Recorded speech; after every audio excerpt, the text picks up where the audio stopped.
Oferece Jornal Nacional. Cresce a pressão mundial para que Israel suspenda a ação militar em Gaza. Mas o governo israelense avisa que os ataques aéreos são só o começo. Faz 60 anos que o mundo acompanha esse conflito no Oriente Médio. Em 6 décadas, foram muitos os momentos de altíssima tensão na região. A repórter Sônia Bride mostra essa história de sangue, de radicalismo e de tentativas fracassadas de paz. Em maio de 1948, apoiando-se numa resolução da ONU que determinava a partilha da Palestina em 2 estados, os judeus declararam a sua independência, criando o moderno Estado de Israel. Mas logo no dia seguinte, o novo país foi invadido por Iraque, Líbano, Egito e Síria. Os israelenses resistiram e ainda ampliaram o território.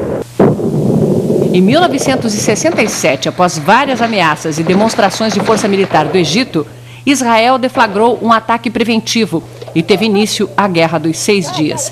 Ao fim dela, Israel havia tomado a faixa de Gaza, a Península de Sinai, a Cisjordânia, área onde fica Jerusalém, as colinas de Golã e a nascente do Rio Jordão, fonte da maior parte da água consumida na Terra Santa. Em 73, num ataque surpresa no Yom Kippur, o dia do perdão para os judeus, Síria e Egito fracassaram na tentativa de reconquistar os territórios perdidos. 5 anos depois, os egípcios assinaram um acordo histórico com os israelenses. O ato deu o Prêmio Nobel da Paz ao presidente do Egito, Anwar Sadat, e ao então primeiro-ministro israelense, Menahem Begin. Na sequência, Israel invadiu o Líbano com o objetivo de destruir focos terroristas palestinos. O exército de Israel obrigou o então terrorista Yasser Arafat a fugir do Líbano. Durante a ocupação, milícias cristãs aliadas a Israel massacraram 800 refugiados palestinos. Israel retirou as últimas tropas do sul do país no ano 2000, mas 6 anos depois lançou nova ofensiva, provocada pelos seguidos ataques com foguetes lançados pelo grupo Hezbollah. Quando a primeira intifada, o Levante, começou nos territórios palestinos em 87, Yasser Arafat comandava a Organização para a Libertação da Palestina. Um ano depois, Arafat renunciou ao terrorismo e passou a negociar a paz. A primeira intifada duraria 6 anos e mataria 2.000 pessoas. Nessa revolta, nascia o Hamas.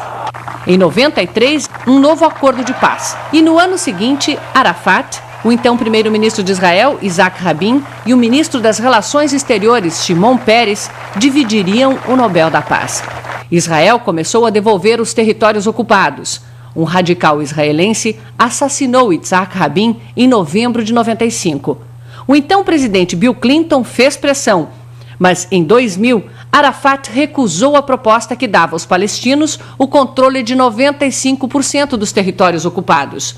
2 meses depois, Ariel Sharon, que liderava a oposição em Israel, fez uma visita à parte árabe de Jerusalém, onde fica a mesquita Al-Aqsa.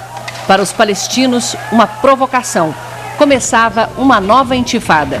Desde então até o fim de novembro deste ano, segundo a Organização de Direitos Humanos B'Tselem, os conflitos mataram 4.897 palestinos, 580 israelenses e 64 estrangeiros. Conflitos internos entre as facções palestinas deixaram mais 594 mortos. A construção de um muro de segurança separando Israel da Cisjordânia ajudou a reduzir os atentados com homens-bomba. Em 2004, o líder palestino Yasser Arafat morreu e foi sucedido por Mahmoud Abbas. Ele e o então primeiro-ministro israelense Ariel Sharon acertaram um cessar-fogo, que teve o apoio também do Hamas. Em 2005, unilateralmente, Israel removeu 8.000 colonos judeus de assentamentos na faixa de Gaza e retirou as tropas da região. No início de 2006, o Hamas venceu as eleições legislativas palestinas. As divergências entre o Hamas e o Fatah, grupo do presidente Abbas, levaram a um conflito entre as facções.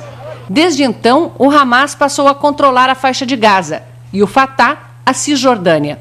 Israel passou a restringir a entrada de combustível e suprimentos para a faixa de Gaza. Em junho deste ano, Israel e o Hamas acertaram um cessar-fogo de 6 meses, negociado pelo Egito. Mas desde novembro se acusavam mutuamente de desrespeitar o acordo. O Hamas anunciou que não renovaria o cessar-fogo. Os ataques com foguetes contra Israel se intensificaram e o governo israelense fez várias advertências antes de lançar a ofensiva, considerada por muitos uma resposta desproporcional aos ataques com foguetes do Hamas. A nova série de ataques veio a 2 meses das eleições em Israel e no momento em que crescia a expectativa de retomada das negociações com a proximidade da posse do novo presidente americano. E agora, com o aumento da violência, como fica o processo de paz no Oriente Médio? Por trás da ofensiva, Israel tem objetivos mais ambiciosos do que acabar com os ataques de foguetes. Quem afirma é o diretor de pesquisa da Universidade Sciences Po de Paris e organizador de uma série de estudos sobre o Estado de Israel. O objetivo é diminuir a influência política do Hamas, afirma Alan Dikhoff. O Hamas é uma organização política e militar, tem influência social em Gaza. E Israel quer enfraquecer o Hamas estruturalmente. Nesse raciocínio, a força dos ataques se entende, não se justifica, mas se compreende, porque há vontade de provocar mudança política. Se isso vai ser alcançado, é outra questão.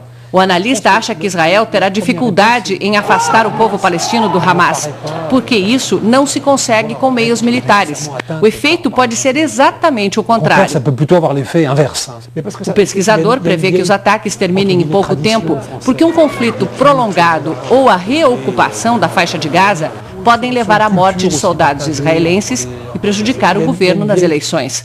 Mas ele acredita em avanços em 2009. Há vários fatores que vão ajudar, diz ele. Acaba o mandato da autoridade palestina, há eleições no Irã e no Líbano, mas o principal é que Barack Obama toma posse e deve agir rapidamente para mostrar que houve uma mudança.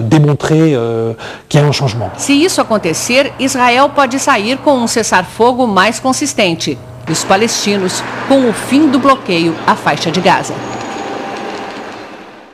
www.influir.com.br